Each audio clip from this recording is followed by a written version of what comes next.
Right now, as you watch this, your body is under attack. Not from some rare disease, not from a virus, from something you probably had last night. Alcohol is the only drug on earth that damages virtually every organ in your body, and yet we've been conditioned to believe a glass or two a day might actually be good for us. If you clicked on this video, some part of you already knows the truth. You know something needs to change, but what you probably don't realize is just how fast your body starts changing once you stop. We're talking hours, not months. And in this video, I'm gonna walk you through the complete science of what happens inside your body during the first 7 days without alcohol, day by day, system by system. I'll also give you practical steps along the way to make each day easier than the last. Because understanding the biology isn't just interesting. It's the thing that makes quitting feel possible. Before we get into the timeline, you need to understand what's actually happening inside you right now if you're a regular drinker. And very quickly, if you want instant access to a brand new video training that I've just finished showing you how to control alcohol in as little as 48 hours, then click the link in the description.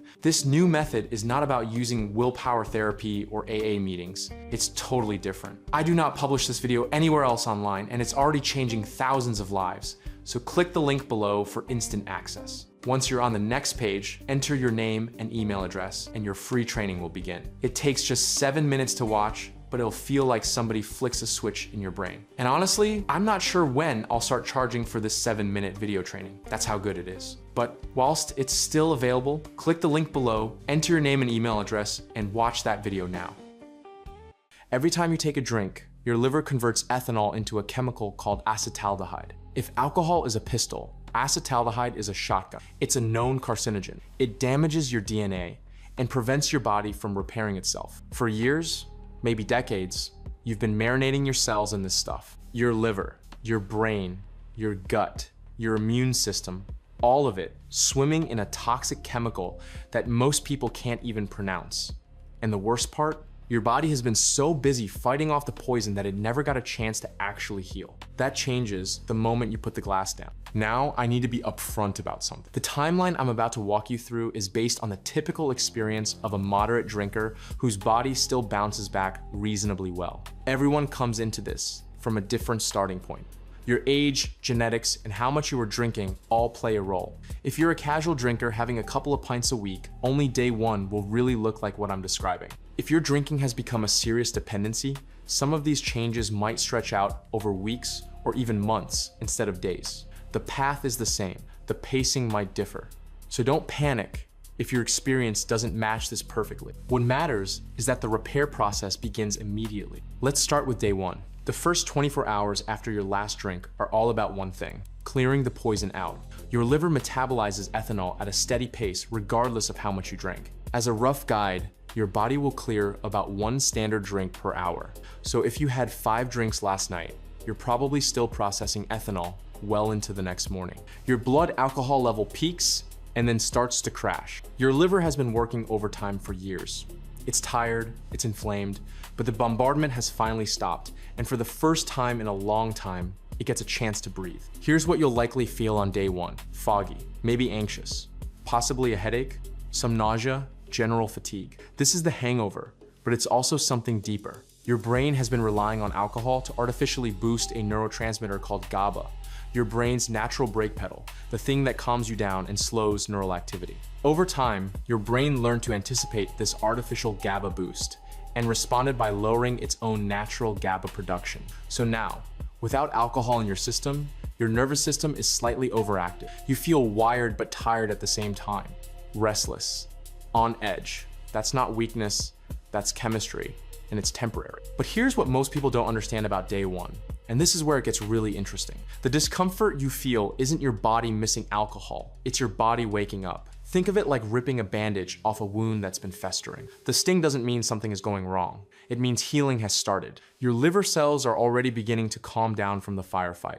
The constant chemical assault has ceased. Inside those liver cells, enzyme activity is starting to normalize. Your blood tests might not show it yet, but at a cellular level, the recovery has already begun. The practical step for day one is simple: hydrate aggressively. Water, electrolytes, and food. Your body is doing heavy lifting right now, clearing out ethanol and acetaldehyde, and it needs fuel. Don't try to be a hero. Rest if you need to. The only thing you need to accomplish today is not drinking. Day 2 is where things start to shift in a direction most people don't expect. The ethanol is gone from your system now, fully metabolized. But acetaldehyde lingers, and your body is still cleaning up the mess. You might still feel rough. Sleep was probably terrible last night, and here's why. Alcohol sedates you, but it also suppresses REM sleep, the deep restorative stage where your brain consolidates memories, clears metabolic waste, and resets emotional circuits. So even though you've been sleeping 8 hours a night for years, you haven't been getting real rest. Your nights were more like a chemical knockout. On day 2 without alcohol, your brain is trying to figure out how to sleep on its own again. It's clumsy at first. You might wake up multiple times.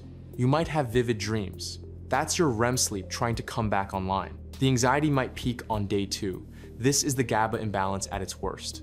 Your brain hasn't yet restored its natural calming system, and the alcohol is no longer there to mask the deficit. You feel it in your chest, in your thoughts, in that low-level hum of unease that won't quite go away. I want you to know something critical right now. This is the moment where most people quit quitting. They interpret this discomfort as proof that they need alcohol. That's not true.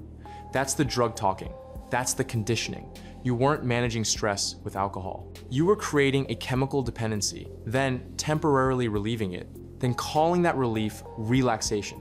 It's like setting fire to your own house just so you can feel proud of putting out the flames. The practical step for day 2, move your body. Even a 20-minute walk changes your neurochemistry. It nudges your GABA system, releases endorphins, and helps burn off that restless, anxious energy. You don't need to run a marathon. Just don't sit still with your thoughts all day. Day 3. This is a turning point, and the science backs it up. By the end of day 3, your GABA system should be returning to normal function. That means your brain has essentially regained the ability to quiet itself without chemical assistance. This is a massive milestone. The foundation for deeper rest and clearer thinking gets laid right here. You'll start to notice the anxiety lifting, not completely, but enough that you can feel the difference. The fog starts to thin. Colors might seem a little brighter. Conversations feel slightly easier to follow. You're not imagining it. Your prefrontal cortex, the part of your brain responsible for decision-making, focus, and impulse control, is coming back online after being suppressed for months or years. And something else is happening on day 3 that you can't feel, but that matters enormously. Inside your liver, the constant chemical hit has been gone for 72 hours now. The firefight in your liver cells is calming down. Inflammation markers are starting to drop. Your liver is one of the most resilient organs in the human body. It can regenerate from remarkable damage, but only if you give it a chance. 3 days is where that chance starts to look real. The practical step for day 3, eat well. Your body is rebuilding, and it needs raw materials. Protein, healthy fats, vegetables. For years, alcohol has been dumping empty calories into your system while simultaneously impairing your body's ability to absorb actual nutrients. Now that pipeline of poison is closed, and your digestive system can start doing its real job. Days 4 and 5 are where people start using the word different. Your sleep is improving. It's still not perfect, but you're spending more time in REM than you have in months. You're waking up and actually feeling like you slept. Not groggy, not heavy, something closer to rested. Your brain is adjusting to producing its own neurochemistry again without the artificial interference of ethanol.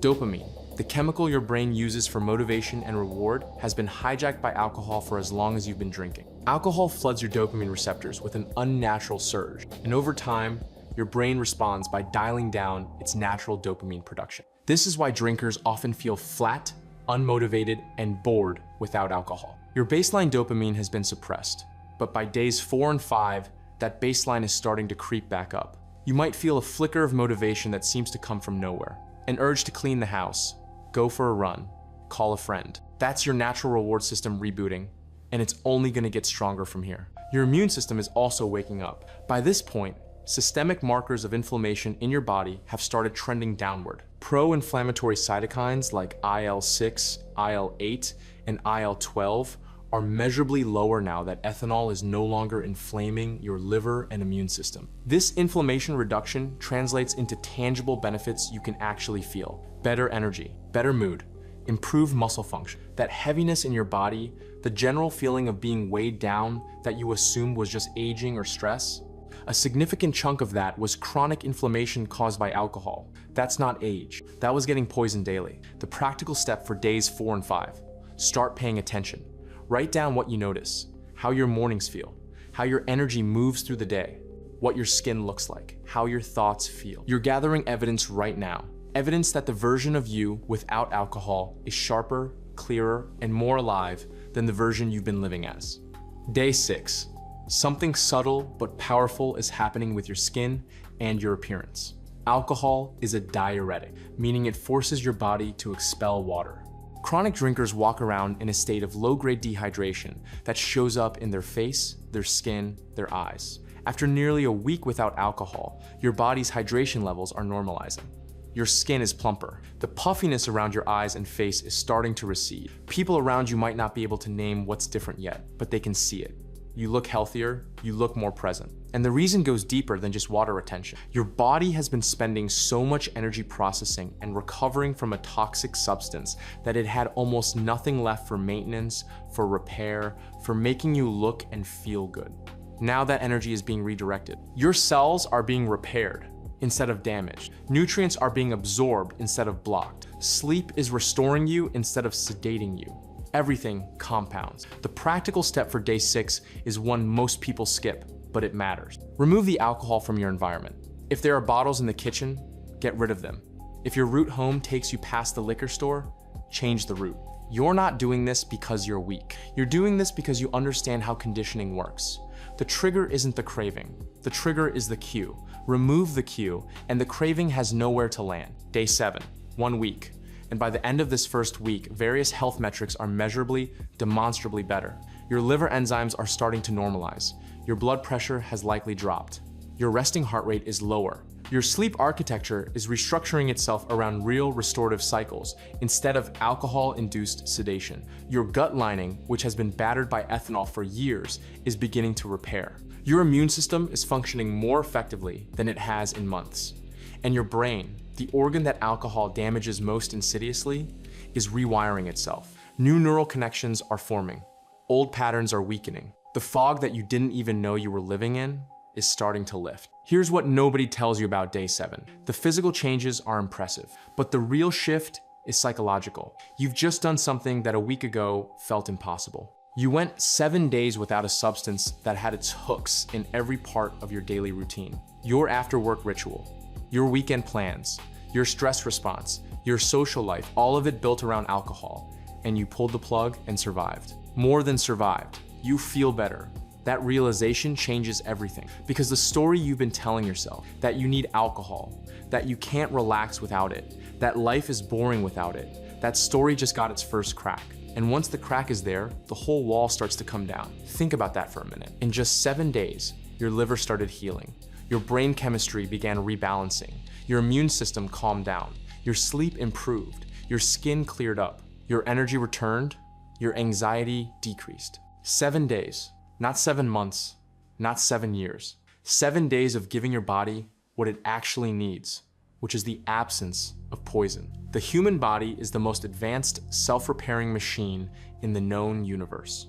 It just needs a chance to work. And you've been denying it that chance every single time you picked up a glass. The practical step for day 7 is the most important one. Decide what happens next. Because the first week is the hardest. The physical withdrawal, the conditioning, the GABA imbalance, the disrupted sleep, it all hits in these first 7 days. If you've made it here, the road ahead gets easier, not harder. Your dopamine system will continue recovering. Your liver will continue regenerating. Your brain will continue rewiring. By day 30, you'll feel like a different person. By day 90, you'll be one. The various health improvements feed into each other and lead to noticeable increases in energy, vitality, and clarity that transform every area of your life. Your work performance, your relationships, your confidence, your sense of self. Everything you just learned in this video comes down to one truth. You weren't broken. You were poisoned, and the poison convinced you it was helping. Every drink you thought was calming you down was actually dysregulating your nervous system. Every night you thought you were sleeping was actually chemical sedation. Every morning you felt slow and foggy, you blamed on aging or stress or lack of discipline. It wasn't any of those things. It was alcohol, quietly, slowly, systematically degrading every system in your body, while your culture told you it was normal and your conditioning told you it was necessary. Now you know what 7 days can do. But that's only the beginning of the story. The changes that happen between day 7 and day 90 are even more dramatic, and some of them will genuinely shock you. If you want to know exactly what your body and brain look like after 90 days without alcohol, click the video on the screen right now.